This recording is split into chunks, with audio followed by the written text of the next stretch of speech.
I'm back with 3 more reviews, and the first one I'm going to talk about today is a movie called American Made. American Made proves that anyone, even a TWA pilot from Louisiana, can go on to build the largest gun and drug empire in the world. Barry Seal was hired by the CIA in 1978 to fly weapons to Manuel Noriega in Panama, and things quickly snowball into what would later be known as the 1980s Contras.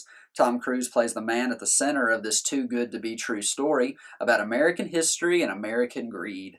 The movie is presented in a similar way to that of Martin Scorsese's The Wolf of Wall Street, with a surprisingly lighthearted and jokey tone, as we're told firsthand the rags to riches story where doing what's morally right would just get in the way of success. Seal eventually reached a dead end on his route of dirty dealings, and similarly, the Contras in Central America, as well as the escalating war on drugs here at home, have gone down to some of the most treacherous and disastrous policies in American history. An American Made is a cynical yet surprisingly upbeat, funny, and entertaining movie about the man who is at the center of it all.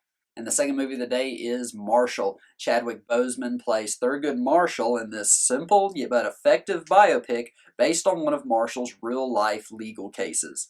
A black man from Connecticut is accused of raping a white woman, and a young Thurgood Marshall from Maryland is brought in as he's become recognized for successfully defending innocent black men while working for the NAACP. Because he's an out-of-town lawyer, Marshall is permitted to be present during the hearings, but he's not allowed to speak. So he must funnel all of his knowledge and experience through the insecure local lawyer Sam Friedman, played by Josh Gad.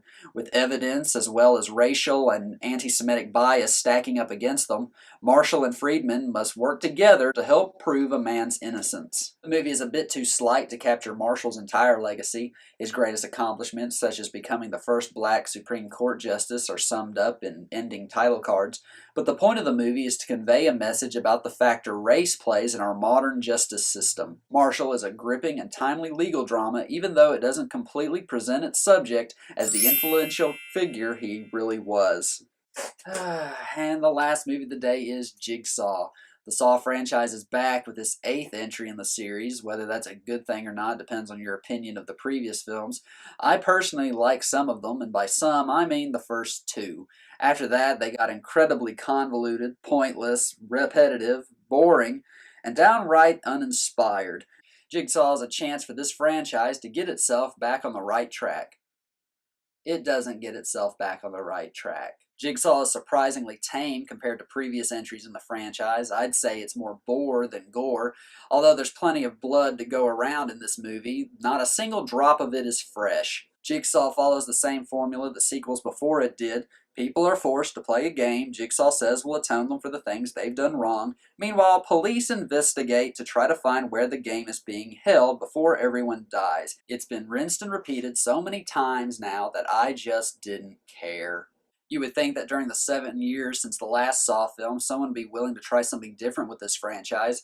With how much humor they put into the trailer for this one, I was expecting and kind of hoping for a more meta-style Saw film, kind of like what happened with the Child's Play franchise back in the late 90s, early 2000s. But no, they keep things exactly the same. If you're a longtime fan of this series who doesn't mind seeing the same concept used over and over again, then you'll have fun with it. But I personally found Jigsaw to be boring, unoriginal, and just plain dull. Thank you so much for watching. I have more reviews coming soon. I'm Logan D. McCoy, and this is Real McCoy Reviews. No, it's not creepy at all.